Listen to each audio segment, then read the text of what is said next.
Cristão fraco. Cristo é seu doce conforto. Parte 05, dia 29 de abril de 2025. Que horas tranquilas eu então desfrutei. Quão doce ainda é a memória deles, mas eles deixaram um vazio doloroso. O mundo nunca pode encher. Você está fumando e acha que Deus vai acabar com você.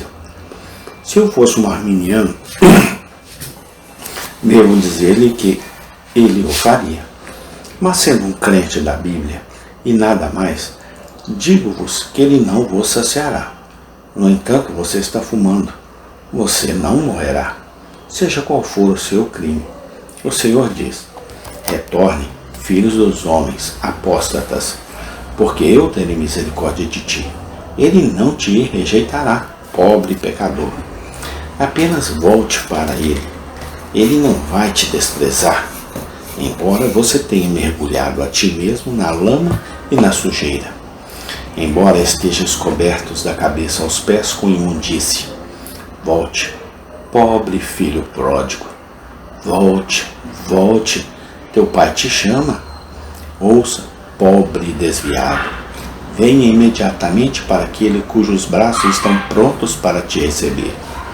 Diz que ele não vai apagar, ele não vai quebrar.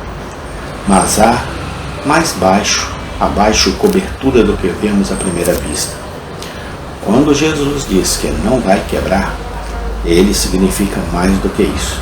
Ele quer dizer: eu pegarei aquela pobre cana quebrada, eu vou plantá-la pelos rios de águas e, milagre dos milagres, eu farei com que ela se transforme em uma árvore cujas folhas não murcharão. Vou regar todo momento. Eu vou assistir. Haverá frutos celestiais sobre ele. Eu afastarei dele as aves de rapina, mas os pássaros do céu, os doces cantores do paraíso, farão suas moradas nos ramos. Quando ele diz que não quebrará a cana quebrada, ele quer dizer mais. Ele quer dizer que ele vai nutrir, que ele vai ajudar e fortalecer e apoiar e glorificar, que ele executará sua comissão sobre isso e torná-lo glorioso para sempre. E quando ele diz ao apóstata que ele não vai apagá-lo, ele quer dizer mais do que isso. Ele quer dizer que ele vai abaná-lo até uma chama. Alguns de vocês, ouço dizer, voltaram para casa depois e descobrirá que seu fogo estava quase apagado. Eu sei como você lida com isso. Você sopra suavemente na única faísca, se houver uma. E para que você deve soprar com muita força? Você segura o dedo antes dele. E se vocês estavam sozinhos e tinham apenas um fósforo ou uma faísca na isca, como gentilmente você iria soprá-lo? Então, apóstata, Jesus Cristo lida com você. Ele não te expulsa. Ele sopra suavemente. Ele diz: eu não vou saciar-te.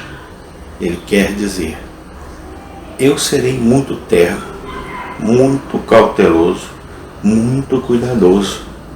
Ele colocará em material seco, de modo que, aos poucos, uma pequena faísca chegará a uma chama e arde em direção ao céu, e grande será o seu fogo. Agora eu quero dizer uma ou duas coisas para os pequeninos nesta manhã. Ó filhos de Deus, que aqui são mencionados como canas quebradas ou pavio fumegante, são tão seguros quanto os grandes santos de Deus.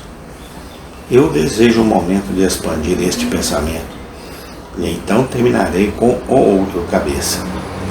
Esses santos de Deus, que são chamados de canas quebradas e fumegantes linho, são tão seguros quanto aqueles que são poderosos para seu mestre e grandes em força por várias razões. Em primeiro lugar, o pequeno santo é tão eleito de Deus como o grande santo. Quando Deus escolheu seu povo, ele escolheu todos de uma vez e completamente, e elegeu, um tanto quanto como o outro.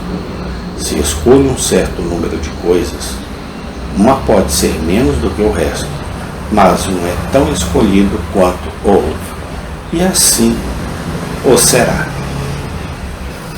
O medo e a senhorita Desânimo são tão eleitos quanto o grande coração ou o velho pai honesto. Novamente, os pequeninos são redimidos igualmente com os grandes. Os fracos santos custam tanto a Cristo sofrendo como os fortes. O menor filho de Deus não foi comprado com menos do que o precioso sangue de Jesus. E o maior filho de Deus não lhe custou mais. Paulo não custou mais do que Benjamim. Tenho certeza que não, pois li na Bíblia que não há diferença. Além disso, quando antigamente eles vinham pagar sua redenção em dinheiro, cada pessoa trouxe um ciclo. Os pobres não trarão menos, e o rico não trará mais do que apenas um ciclo. O mesmo preço foi pago por um como o outro. Agora, então, filhinhos de Deus, pegue este pensamento à tua alma. Você vê alguns homens muito proeminentemente na vida de Cristo, e é muito bom que o sejam, mas não custaram a Jesus uns centavos a mais do que você. Ele pagou o mesmo preço por você que ele pagou por eles.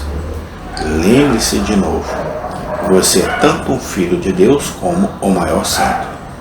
Alguns de vocês têm 5 ou 6 filhos. Há um filho seu, talvez, que é muito alto e bonito, e além disso, dons da mente, e você tem outro filho que é o menor da família. Talvez tenha pouco intelecto e compreensão. Mas qual é mais seu filho?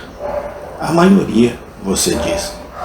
Ambos são meus filhos, certamente um tanto quanto o outro. E assim, queridos amigos, vocês podem ter muito pouco aprendizado. Você pode ser muito obscuro sobre as divinas coisas. Você pode apenas ver os homens como árvores andando. Mas você é tão filho de Deus como aqueles que cresceram até a estatura de homens em Cristo Jesus. Então lembre-se, pobre santo provado, que você é tão justificado quanto qualquer outro filho de Deus. Eu sei que estou completamente justificado. Seu sangue é justiça. Minha beleza é meu vestido glorioso. Não quero outras vestes, exceto as ações de Jesus e sua imputação de justiça. Amém. Tem continuação. Glorificado seja o nome de Jesus Cristo. Amém.